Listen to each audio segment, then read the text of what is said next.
നിനക്കൊരേട്ടനുണ്ട്. അമ്മ അവസാനം പറഞ്ഞ വാക്കുകൾ അവളുടെ ചെവിയിൽ മുഴങ്ങിക്കേട്ടു. എനിക്കൊരു ഏട്ടനെന്നാൽ അമ്മയ്ക്കൊരു മകനെന്നല്ലേ അർത്ഥം? ഒരു മകനുണ്ടായിട്ടും അമ്മയ്ക്ക് അന്ത്യകർമ്മങ്ങൾ ചെയ്യാൻ മകൾ വേണ്ടിവന്നു.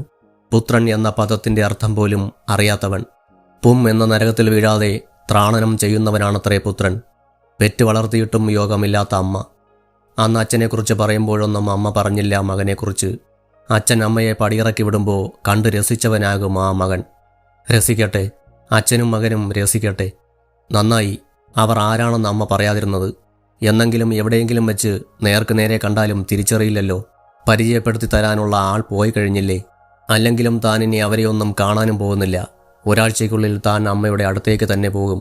ആചാര്യൻ പറയുന്നതനുസരിച്ച് കർമ്മങ്ങളൊക്കെ ചെയ്യുമ്പോഴും അവളുടെ ചിന്തകൾ ഇതെല്ലാമായിരുന്നു. മനസ്സ് കല്ലാക്കി മാറ്റിയവളുടെ കണ്ണിൽ നിന്നും അന്നേരം കണ്ണീരൊന്നും അടർന്നു വീണില്ല. അമ്മയുടെ ചിതയാളിക്കത്തുമ്പോൾ അവളുടെ മനസ്സ് തിരയൊഴിഞ്ഞ കടൽ പോലെ ശാന്തമായിരുന്നു. ആ ചിതയിലേക്ക് എടുത്തു ചാടാൻ മനസ്സ് 1000 വട്ടം പറഞ്ഞെങ്കിലും ഹോസ്പിറ്റലിൽ നിന്നും വീട്ടിലേക്ക് എത്തുന്ന നിമിഷം, താൻ തനിച്ചാകുന്ന ആ നിമിഷം, ഈ ഭൂമി വിട്ടൊഴിയും എന്ന ദൃഢപ്രതിജ്ഞ എടുക്കുകയായിരുന്നു അവളുടെ മനസ്സ്. തിരികെ ഹോസ്പിറ്റലിലെ റൂമിലേക്ക് എത്തുമ്പോൾ അവളിൽ മൗനം മാത്രമാണ് നിറഞ്ഞു നിന്നിരുന്നത്. മഹാദേവനും ബദ്രിയും തിരുവനന്തപുരത്തേക്കാണ് മടങ്ങിയത്. മടക്കയാത്രയിൽ രണ്ടുപേരും പരസ്പരം ഒന്നും പറഞ്ഞില്ല.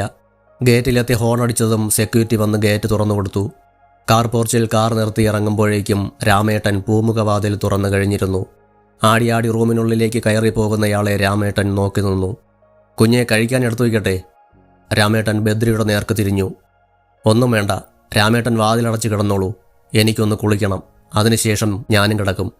അവൻ അതും പറഞ്ഞുകൊണ്ട് കാർത്തിയുടെ റൂമിന് നേർക്ക് നടന്നു. ചാരിയിട്ട വാതിൽ തുറന്നതും ബെഡിൽ വിലങ്ങനെ കിടക്കുന്ന കാർത്തിയെയാണ് അവൻ കണ്ടത്. ഇവനെന്താ ഇങ്ങനെ കിടന്നുറങ്ങിപ്പോയോ എന്ന് ചിന്തിച്ചാണ് ബദ്രി കാർത്തികരികളിൽ എത്തിയത്. എന്നാൽ സീലിംഗിലേക്ക് നോക്കി തുറന്ന മിഴിയോടെ കിടക്കുന്നവനെ കണ്ടതും ബദ്രിയുടെ നെഞ്ചിലൊരു മിന്നൽ പാഞ്ഞു. ബദ്രി തൊട്ടടുത്ത് വന്ന് നിൽക്കുന്നതറിഞ്ഞിട്ടും കാർത്തി അവനെ മൈൻഡ് ചെയ്തില്ല. അതേ കിടപ്പ് തന്നെ കിടന്നു. കാർത്തി, നീ എന്താ ഇതുവരെ ഉറങ്ങാത്തത്? തലവേദനയോ മറ്റോ ആണോ? കാർത്തി അവൻ്റെ ചോദ്യത്തിന് മറുപടി പറഞ്ഞില്ല. നിനക്കെന്നോട് ദേഷ്യമാണോ? ബദ്രി അവനരികിൽ ഇരുന്നു കൊണ്ട് ചോദിച്ചു. അതിനും അവൻ മറുപടി പറഞ്ഞില്ല. കാർത്തി എന്ന് വിളിച്ചുകൊണ്ട് ബദ്രി അവനെ തൊട്ടതും എന്താടാ എന്ന് അലറി വിളിച്ചുകൊണ്ട് അവൻ ചാടി എഴുന്നേറ്റു. ഒരു നിമിഷം ബദ്രി പകച്ചിരുന്നു പോയി. അന്നേരത്തെ കാർത്തിയുടെ മുഖഭാവം ബദ്രി ഇതുവരെ കണ്ടിട്ടുള്ളതായിരുന്നില്ല. ചോദിച്ചത് കേട്ടില്ലേ? എന്താ നിന്റെ പ്രശ്നം? കാർത്തി വീണ്ടും ഒച്ച വെച്ചുകൊണ്ട് ചോദിച്ചു. നീ ഇങ്ങനെ കിടക്കുന്നത് കൊണ്ട് ചോദിച്ചതാ കാർത്തി. അതിന് നീ എന്തിനാ ഇങ്ങനെ ഒച്ച വയ്ക്കുന്നേ? ബദ്രി സൗമ്യതയിലാണ് ചോദിക്കുന്നത്. ഇങ്ങനെ കിടക്കുന്നത് കൊണ്ട് എന്താ കുഴപ്പം? നിന്റെ തലയിലാണോ ഞാൻ കിടക്കുന്നത്? അതും പറഞ്ഞുകൊണ്ട് അവൻ കട്ടിലിനെ ഒരു വശത്തേക്ക് നീങ്ങിക്കിടന്നു. വലത് കൈ മടക്കി കണ്ണിന് മുകളിൽ വച്ചിട്ടുണ്ട്. അതുകൊണ്ട് അവൻ്റെ മുഖത്തെ അപ്പോഴത്തെ ഭാവം എന്തെന്ന് ബദ്രിക്ക് മനസ്സിലായില്ല. ബദ്രി ഒരു ടർക്കി എടുത്ത് വാഷ്റൂമിനുള്ളിലേക്ക് കയറിപ്പോയി. തിരിച്ചു വരുമ്പോഴും കാർത്തി അതേ കിടപ്പ് തന്നെയാണ്. ബദ്രി പിന്നെ ഒന്നും സംസാരിക്കാൻ പോയില്ല. ലൈറ്റ് ഓഫ് ചെയ്ത് ഡിം ലൈറ്റ് ഓൺ ചെയ്തതിന് ശേഷം അവൻ ബെഡിൻ്റെ അപ്പുറം പോയി കിടന്നു. തലേ ദിവസത്തെ അലച്ചിൽ കാരണമാവാം ബദ്രി പെട്ടെന്ന് തന്നെ ഉറക്കത്തിലേക്ക് ആഴ്ന്നുപോയി. വിഷമം പിടിച്ച അവസ്ഥയിലൂടെ കടന്നുപോയത് കൊണ്ടാകാം ഉറക്കത്തിൽ ബദ്രി പല ദുസ്വപ്നങ്ങളും കണ്ടു. സ്വപ്നത്തിൻ്റെ എല്ലാം ഒടുക്കം ഒരുവളിൽ മാത്രം എത്തി നിൽക്കുന്നു. കരഞ്ഞു തീർത്ത മുഖവുമായി നിരാലംബയായ ഒരു പെൺകുട്ടി. അവളുടെ ദയനീയമായ മുഖം ഓർക്കുമ്പോൾ തന്നെ കണ്ണുകളിൽ ഈർപ്പം പൊടിയുന്നു. മോർച്ചറിക്കുള്ളിൽ വച്ച് അവൾ അമ്മയോട് പറയുന്ന ഓരോ വാക്കുകളും ഹൃദയത്തിൽ എഴുതി ചേർത്തതുപോലെ ഓരോന്നും അവൻ്റെ കൺമുന്നിൽ തെളിഞ്ഞു നിന്നു. ഉറക്കം കിട്ടാതെ അവൻ കിടക്കയിൽ അങ്ങോട്ടും ഇങ്ങോട്ടും കിടന്നുരുണ്ടു. പെട്ടെന്ന് കണ്ണു തുറന്നു നോക്കിയതും ഡിം ലൈറ്റിൻ്റെ വെളിച്ചത്തിൽ ജനലിനരികിൽ ആരോ നിൽക്കുന്നത് അവൻ കണ്ടു. കണ്ണുകൾ ഒന്നടച്ചു തുറന്നുകൊണ്ട് ഒന്നുകൂടെ നോക്കിയപ്പോൾ അവിടെ നിൽക്കുന്നത് കാർത്തിയാണെന്ന് അവന് മനസ്സിലായി. അവൻ്റെ മനസ്സിൽ എന്തൊക്കെയോ കിടന്ന് ചുട്ടുപൊള്ളുന്നുണ്ടെന്ന് തോന്നിയതിനാൽ ബദ്രി ബെഡിൽ നിന്നും എഴുന്നേറ്റില്ല. ഉറക്കം കിട്ടാത്ത ആ രാത്രിയിൽ കണ്ണു തുറന്ന് നോക്കുമ്പോഴെല്ലാം കാർത്തി അതേ നിൽപ്പായിരുന്നു. രാത്രിയിൽ കഞ്ഞി കുടിക്കണമെന്ന് ഡോക്ടർ നിർദ്ദേശിച്ചിരുന്നെങ്കിലും നദി ഒന്നും കഴിക്കാൻ കൂട്ടാക്കിയില്ല.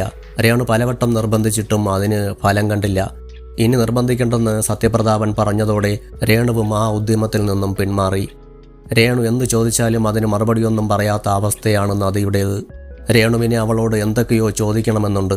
ചോദ്യമാവുമ്പോൾ തീർച്ചയായും അതിന് ഉത്തരവും കിട്ടണം. കിട്ടില്ലെന്ന് അറിയാവുന്നിടത്ത് ചോദ്യങ്ങൾക്ക് എന്ത് പ്രസക്തി? 3 പേരും ഉറങ്ങാതെ നേരം വെളുപ്പിച്ചു എന്ന് പറയുന്നതാവും ശരി. രാവിലെയായിട്ടും മരുന്ന് കഴിക്കുന്നതിനും ഭക്ഷണം കഴിക്കുന്നതിനും നദി സഹകരിക്കുന്നില്ലായിരുന്നു.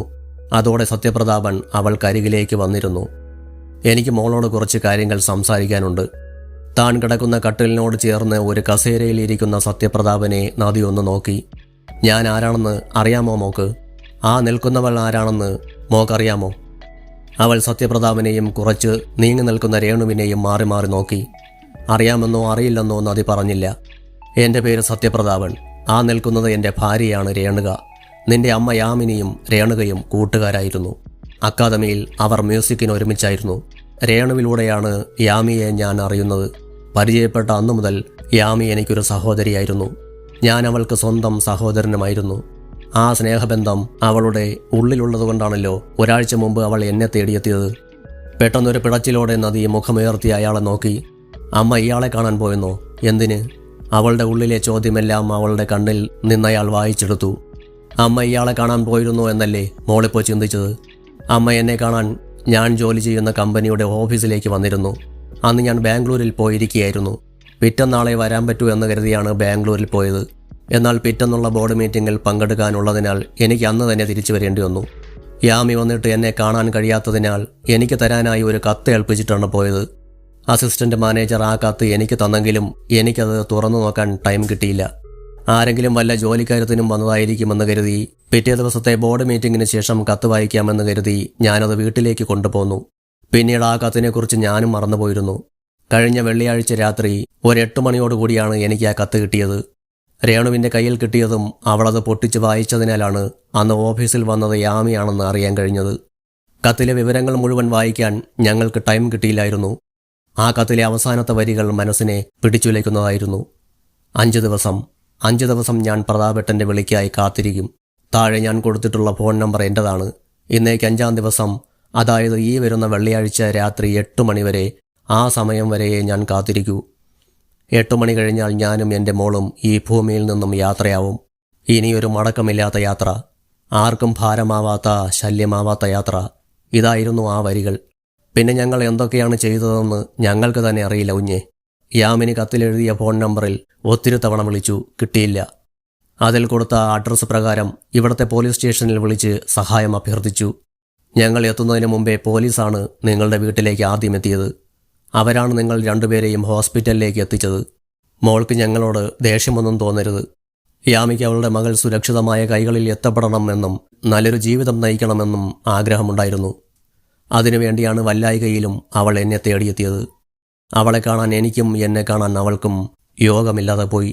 അതും ദൈവനിശ്ചയമാകാം. അങ്ങനെ പറഞ്ഞതിന് ശേഷം അയാൾ യാമിനി എഴുതിയ കത്തെടുത്ത് നദിയുടെ കയ്യിൽ കൊടുത്തു. അവളുടെ കണ്ണിലെ കൃഷ്ണമണികൾ അതിവേഗം ചലിക്കുന്നത് അയാൾ കണ്ടു. അയാൾ പറഞ്ഞതൊന്നും നുണയല്ലെന്ന് അമ്മയുടെ കയ്യക്ഷരത്തിലൂടെ കണ്ണുകൾ ഓടിക്കവേ അവൾക്ക് മനസ്സിലായി. യാമിയുടെ ആഗ്രഹം ഞാൻ നിറവേറ്റാൻ പോവുകയാണ്. ഇനി മുതൽ നീ എൻ്റെ മകളായിരിക്കും. ഒരു വക്കീലിനെ കണ്ട് ഞാൻ അതിനുള്ള മാർഗനിർദ്ദേശങ്ങൾ തേടിയതിനു ശേഷം കോടതി മുഖാന്തിരം നിന്നെ മകളായി സ്വീകരിക്കുന്നതാണ്. അമ്മയുടെ അവസാനത്തെ ആഗ്രഹം നിറവേറ്റേണ്ടത് അമ്മയെ സ്നേഹിക്കുന്ന ഒരു മകൾ എന്ന നിലയ്ക്ക് നദിക്കും കൂടി ബാധകമാണ്. അമ്മയുടെ കൂടെ പോകണമെന്ന ചിന്തയാണ് നിന്റെ മനസ്സിലെന്ന് എനിക്കറിയാം. ആരും തുണയില്ലാത്ത അവസ്ഥയിലാണ് യാമിനി അങ്ങനെ ചെയ്യാൻ തീരുമാനിച്ചത്. മകളെ ഒറ്റയ്ക്കിവിടെ ഉപേക്ഷിക്കാൻ പറ്റാത്തതിൻ്റെ പേരിൽ. ഞങ്ങൾ കൂടെ ഉണ്ടായിട്ടും നിനക്ക് അങ്ങനെ ഒരു ദുർബുദ്ധി തോന്നിയാൽ നിന്നെ ഏറ്റവും അധികം വെറുക്കുന്നതും നിന്റെ അമ്മ തന്നെയായിരിക്കും. ഇന്ന് മോളെ ഡിസ്ചാർജ് ചെയ്യുകയാണ്. ഇവിടെ നിന്നിറങ്ങിയാൽ നിങ്ങൾ താമസിക്കുന്ന വീട്ടിൽ പോയി അവിടെ നിന്നും മോൾക്ക് എന്താണ് എടുക്കാനുള്ളത് എന്ന് വെച്ചാൽ എടുത്തതിന് ശേഷം നമ്മൾ നമ്മുടെ വീട്ടിലേക്ക് പോകും. ഇനി അതാണ് മോളുടെ വീട്. അമ്മയുടെ ആഗ്രഹം പോലെ പഠിച്ച് ഉയരങ്ങളിലെത്തുക. നിന്റെ കൂടെ ഞങ്ങളുണ്ടാവും. മറുപടി ഒന്നും പറഞ്ഞില്ലെങ്കിലും അവളുടെ മിഴികളിൽ നിന്നും ഒഴുകിയിറങ്ങുന്ന കണ്ണുനീർ അയാളുടെ മനസ്സിനെ ചുട്ടുപൊള്ളിക്കുന്നുണ്ടായിരുന്നു. 10 മണിക്ക് തന്നെ ഡോക്ടർ ഡിസ്ചാർജ് എഴുതി. മനസ്സിനെ കരുത്തു പകരുന്ന രീതിയിൽ കുറേ കാര്യങ്ങൾ ഡോക്ടർ അവളോട് പറഞ്ഞിരുന്നു. എല്ലാം കേട്ടു നിന്നതല്ലാതെ നദി തിരിച്ചൊന്നും പറഞ്ഞില്ല. ഹോസ്പിറ്റലിൽ നിന്നും ഇറങ്ങിയതിനു ശേഷം നദിയുടെ വീട്ടിലേക്കാണ് അവർ പോയത്. ഉമ്മറവാതിൽ വെറുതെ ലോക്ക് ചെയ്തിട്ടേ ഉണ്ടായിരുന്നുള്ളൂ. അവൾ പതിയെ അത് തുറന്നു. ഹാളിലേക്ക് കാലെടുത്തു വെച്ചതും അമ്മയും താനും അവസാനമായി കെട്ടിപ്പിടിച്ചു കിടന്ന സ്ഥലമാണ് അവളുടെ കണ്ണിൽ പതിഞ്ഞത്. ഉള്ളിൽ നിന്നൊരു തേങ്ങൽ തൊണ്ടക്കുഴിയോളമെത്തി. പിന്നെ അത് ഒരു വേദനയായി നെഞ്ചിൽ ഒന്നാകെ പരന്നു. ഡൈനിങ് ടേബിളിലെ അവസാന അത്താഴത്തിൻ്റെ അവശിഷ്ടങ്ങൾ, അവയിൽ പുഴുക്കളരിച്ചു തുടങ്ങിയിരുന്നു. നദി വന്നതറിഞ്ഞതും അടുത്ത വീടുകളിലെ ചില സ്ത്രീകൾ അവിടെ എത്തിയിരുന്നു. ഈ വീടും പരിസരവും ഒന്ന് വൃത്തിയാക്കിയിടുവാൻ ആർക്കാണ് കഴിയുക? അവിടെ വന്നു നിൽക്കുന്ന സ്ത്രീകളെ നോക്കി സത്യപ്രതാപൻ ചോദിച്ചു. ഞാൻ ചെയ്തോളാം. അതിലൊരു സ്ത്രീ മുൻപോട്ട് വന്ന് പറഞ്ഞതും അയാൾ നദിയുടെ കയ്യിൽ നിന്നും ചാവി വാങ്ങി അവർക്ക് നേരെ നീട്ടി. ഈ പാത്രങ്ങളെല്ലാം കഴുകി വെച്ച് വീടും പരിസരവും വൃത്തിയാക്കിയിടണം. ഞാൻ 2 ദിവസം കഴിഞ്ഞ് തിരിച്ചു വരുമ്പോൾ ചാവി എൻ്റെ കയ്യിൽ തന്നാൽ മതി. പിന്നെ പോക്കറ്റിൽ നിന്നും കുറച്ച് പണമെടുത്ത് അവർക്ക് നേരെ നീട്ടി. അവരത് 2 കൈയും നീട്ടി സ്വീകരിച്ചു. മോള് പോയി എടുക്കാനുള്ളതെല്ലാം എടുത്തിട്ട് വാ, നമുക്കിറങ്ങാം. നദി തലയും താഴ്ത്തി പിടിച്ചുകൊണ്ട് അമ്മയുടെ റൂമിലേക്ക് കയറിപ്പോയി. അമ്മയുടെ ഗന്ധം ഉള്ളിലേക്ക് ആവാഹിക്കുന്നത് പോലെ അവൾ ഒന്ന് ആഞ്ഞ് ശ്വാസമെടുത്തു. ആ കട്ടിലിലെ പതുപതുത്ത ബെഡിൽ അവൾ കരതലമോടിച്ചു. അവളുടെ മിഴികളിൽ നിന്നും മെഴുനീർ കണങ്ങൾ ഇറ്റിറ്റ് വീണുകൊണ്ടിരുന്നു. അമ്മയെ കെട്ടിപ്പിടിച്ചുറങ്ങിയ രാത്രികൾ, ഇനി അമ്മയില്ലാതെ ഉറങ്ങാൻ പോകുന്ന എണ്ണമറ്റ രാത്രികൾ. ഒരു ദിവസം കൂടി അമ്മയെ കെട്ടിപ്പിടിച്ചുറങ്ങാൻ കൊതി തോന്നുന്നെനിക്ക്. പറ്റില്ല എന്നറിയുമ്പോൾ ആണല്ലോ ആഗ്രഹത്തിൻ്റെ ആഴം കൂടുന്നത്. പെട്ടെന്ന് അമ്മ ഒരു ഗാനം മൂളുന്നത് പോലെ ഒരു തോന്നലുണ്ടായി അവൾക്ക്. അമ്മയുടെ ഇഷ്ടഗാനം. അമ്മയ്ക്ക് അസുഖം വരുന്നതിന് മുൻപുള്ള ദിവസങ്ങൾ അവളുടെ ഓർമ്മയിലെത്തി. എല്ലാ ശനിയും ഞായറും ഈ വീട്ടിൽ നിന്നുയരുന്ന സപ്തസ്വരങ്ങളുടെ താളാത്മകത. വീട് നിറയെ മ്യൂസിക് ട്യൂഷൻ എത്തുന്ന കുട്ടികൾ, അവർക്കിടയിൽ താനും. മോളെ. വാതിൽക്കൽ നിന്നും രേണുകളുടെ ശബ്ദമാണ് അവളെ ചിന്തയിൽ നിന്നും ഉണർത്തിയത്. പതിയെ എഴുന്നേറ്റ് അവൾ അവളുടെ റൂമിലേക്ക് നടന്നു. തൻ്റെ ഇവിടുത്തെ ജീവിതം അവസാനിച്ചിരിക്കുന്നു. ഇനി പുതിയ വേഷം, പുതിയ ഭാവം. ഇതൊരു പറിച്ചു നടലാണ്. കാലത്തിൻ്റെ കണക്ക് പുസ്തകത്തിൽ നദിയുടെ പേരിന് നേരെ ഇങ്ങനെയും എഴുതി ചേർത്തിട്ടുണ്ടാകാം. ഒരു ബാഗിൽ അവൾക്ക് വേണ്ടുന്ന കുറച്ച് ഡ്രസ്സുകളും അവളുടെ പുസ്തകങ്ങളും ബാഗും അങ്ങനെ അത്യാവശ്യം ചില സാധനങ്ങൾ മാത്രം എടുത്തു. വസ്ത്രങ്ങളുടെ അടിയിൽ അവൾ അച്ഛൻ എഴുതിയ കത്തുകളും എടുത്തു വച്ചിരുന്നു. അച്ഛനെന്ന വ്യക്തിയോട് വെറുപ്പുണ്ടെങ്കിലും ആ കത്തുകളിൽ നിറഞ്ഞു നിൽക്കുന്നതെല്ലാം അവളുടെ ജീവിതമാണ്. കാണാമറയത്തിരിക്കുന്ന അവളുടെ സ്വപ്നമാണ്. അവളുടെ മനസ്സിലെ അച്ഛനെന്ന സ്വപ്നം.